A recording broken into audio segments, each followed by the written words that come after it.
West Bengal গভর্নমেন্টের তরফ থেকে হেলথ অ্যান্ড ফ্যামিলি ওয়েলফেয়ার ডিপার্টমেন্টে এই নিয়োগের জন্য বিজ্ঞপ্তি জারি হয়েছে, যেখানে মাধ্যমিক পাস যোগ্যতাতে প্রত্যেকে আবেদন করতে পারো। যে কোনো জেলা, যে কোনো রাজ্য থেকে আবেদন করা যাবে। তবে যারা পশ্চিমবঙ্গের যারা ক্যান্ডিডেট তারাই আবেদন করাটা বেটার, এবং পশ্চিমবঙ্গের বিভিন্ন জেলা থেকে তোমরা আবেদন করতে পারবে। সম্পূর্ণ গুরুত্বপূর্ণ তথ্য তোমাদের কাছে তুলে ধরবো, কারণ তোমরা জানো আমি প্রতিদিন তোমাদের কাছে নতুন নতুন আপডেটগুলো পৌঁছে দিয়ে থাকি, যাতে তোমাদের হেল্প হয়। আর এরকমই যদি গুরুত্বপূর্ণ আপডেট পেতে চাও তাহলে অবশ্যই বলবো চ্যানেলটাকে সাবস্ক্রাইব করে বেল আইকনটাকে অল করে রাখবে। তো চলো মূল নোটিফিকেশনে চলে যাচ্ছি।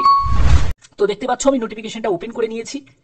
প্রথমে বলে দিই যে তোমাদের ডকুমেন্টস রিকোয়ার্ড ফর ভেরিফিকেশন, যে পোস্টে তোমাদের নিয়োগ করা হচ্ছে সেখানে যোগ্যতা হলো মাধ্যমিক পাস। ওকে, এবং আবেদন করতে হবে তোমাদের অনলাইন মোডে আবেদন করতে হবে, যেখানে তোমাদের রেজিস্ট্রেশন করতে হবে।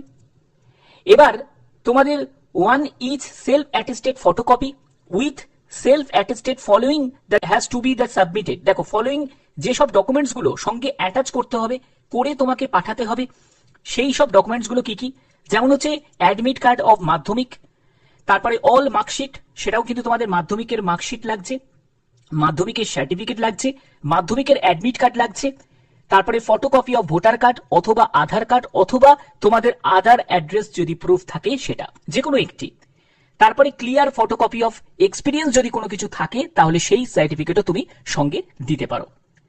এখানে তোমাদের যে পোস্টে নিয়োগটি করা হচ্ছে সেখানে ভ্যাকেন্সি দেখো, এখানে ইউআর এর জন্য ভ্যাকেন্সি আছে, তবে এসসি এসটি প্রত্যেকে আবেদন করতে পারো অ্যাজ এ ইউআর হিসাবে। যে পোস্টে নিয়োগটি করা হচ্ছে সেটা হচ্ছে এই পোস্ট, যেটা হচ্ছে গ্রুপ সি ক্যাটাগরির মধ্যেই পড়ছে। এবং এখানে যোগ্যতা তোমরা দেখতেই পাচ্ছ, মাধ্যমিক পাস যোগ্যতা চাওয়া হয়েছে। যারা মাধ্যমিক পাশের ক্যান্ডিডেট তারা আবেদন করতে পারবে, এবং সঙ্গে তোমাদের অবশ্যই তো যারা যারা সাকসেসফুল কমপ্লিট, যারা মাধ্যমিক পাস করেছো, যাদের ফ্লেবোটমি টেকনিশিয়ান নিয়ে যাদের ট্রেনিং কোর্স করা আছে, তারা প্রত্যেকে আবেদন করতে পারো। ওকে, এবং দেখো আর কি কি বলা হয়েছে এখানে, যেটি বলা হয়েছে অথবা তোমার যদি কোনো ওয়ার্ক এক্সপিরিয়েন্স থাকে তারাও আবেদন করতে পারে। এটা কিন্তু অথবা দেয়া আছে, মানে যদি এক্সপিরিয়েন্স নাও থাকে তাহলেও কিন্তু তুমি এলিজিবল আছো। এখানে তোমাদের বয়স 18 থেকে 50 বছরের মধ্যে, বেতন 5,500 টাকা, সিলেকশন হবে 90 নম্বরের একটি পরীক্ষা হবে, যেখানে 90 নম্বর থাকছে। আচ্ছা, 90 নম্বর থাকছে মার্কস অবটেন মাধ্যমিক। আচ্ছা, কোনো পরীক্ষা হবে না, মাধ্যমিকের পার্সেন্টেজ অফ মার্কসে সেখানে তোমাদের 90 নম্বরের ব্যাপারটা থাকছে, এবং 10 নম্বর থাকছে তোমাদের অবশ্যই তোমার যে যোগ্যতা সেই যোগ্যতার ভিত্তিতে। ওকে, তো এই হচ্ছে তোমাদের ব্যাপার। এখানে কোনো রকম রিটিন এক্সাম হচ্ছে না, কোনো ইন্টারভিউ হচ্ছে না, শুধুমাত্র তুমি মাধ্যমিকে যে নাম্বারটা পেয়েছো তার ভিত্তিতেই কিন্তু আলাদা করে ভাগ করা থাকবে, যে ফার্স্ট ডিভিশন যে পেয়েছে 60%-এর উপরে যারা নাম্বার পেয়েছে তারা 90 পাবে, এইরকম একটা কিছু একটা ব্যাপার থাকবে, সেটা পরবর্তী সময় তোমাদের জানানো হবে।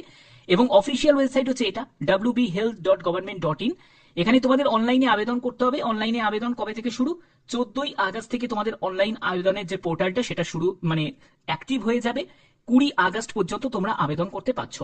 এটা সম্পূর্ণ একটি টেম্পোরারি বা ক্যাজুয়াল বেসিসে তোমাদের এই নিয়োগটি করা হচ্ছে। যারা যারা আবেদন করতে ইচ্ছুক তারা 23 জেলার যে কোনো জেলা থেকে তোমরা আবেদন করতে পারো। অবশ্যই তোমার জেলার নামটাও কিন্তু কমেন্টে জানিয়ে দিতে পারো, যাতে তোমাদের কাছে বিভিন্ন আপডেটগুলো পৌঁছে দিতে পারি। এবার এই যে নিয়োগটি, সেটা কোচবিহার জেলাতে বিজ্ঞপ্তি জারি হয়েছে, বাট অন্য জেলা থেকেও তোমরা আবেদন করতে পারো। এবার দেখো তোমাদের কিভাবে এই নোটিশটা তোমরা পাবে। নোটিশটা পাওয়ার জন্য আমি একদম সাইটে চলে এসেছি, দেখতেই পাচ্ছ কোচবিহার ডিস্ট্রিক্টের। এখানে রিক্রুটমেন্ট সেকশনে গিয়ে তোমাদের এরকম একটা ক্লিক করতে হবে। ক্লিক করার পরেই তোমরা দেখতে পাবে 14ই আগস্ট থেকে তোমাদের আবেদন শুরু, এবং 20 আগস্ট পর্যন্ত তোমরা আবেদন করতে পারছো। এবং তোমাদের এখানে দেখো ভিউ অপশনে যখন ক্লিক করবে তুমি এই পুরো নোটিশটা তুমি এখান থেকে পেয়ে যাবে। এই নোটিশটা তোমরা একবার ডাউনলোড করে দেখে নেবে। আর যারা যারা আবেদন করবে তাদের বলে রাখি 14ই আগস্ট থেকে তোমরা আবেদন করতে পারছো। তো এই হচ্ছে তোমাদের সম্পূর্ণ আপডেট।